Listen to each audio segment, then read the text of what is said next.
2001. Financial institutions have had more than $380 billion of write-downs and credit losses since the beginning of the subprime crisis last year. But Oppenheimer analyst Meredith Whitney says the credit crisis is far from over. She's joining us here on set for the next half hour. Good morning. Morning. So far from over. Far from over. As these trends continue and the current economy collapses, will you have faith in whatever currency is introduced by those you trusted to manage the economy? A new economy will require a new social order, institutions, and a universally trusted currency. And in our data-driven world, precious metals whose value is based purely on scarcity will give way to skills and knowledge.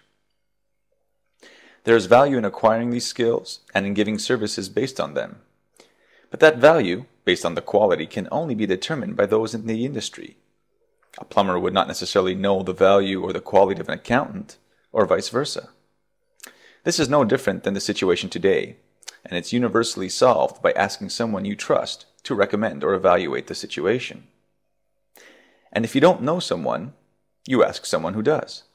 This is known as the trusted weak link, and is the basis for such social networks as Facebook and LinkedIn.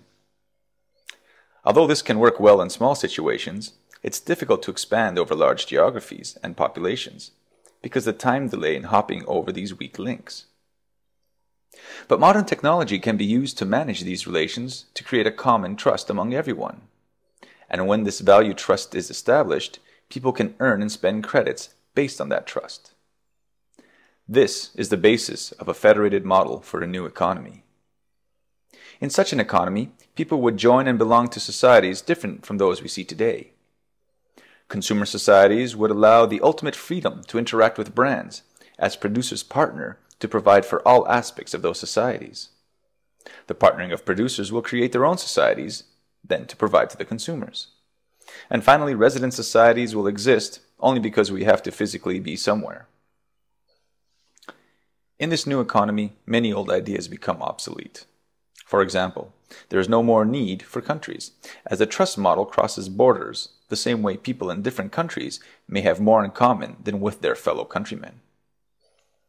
In the end, the federated model for a new economy provides a completely democratic system. It allows people to join societies and interact on a global level and succeed purely on merit, so that they themselves become the real currency.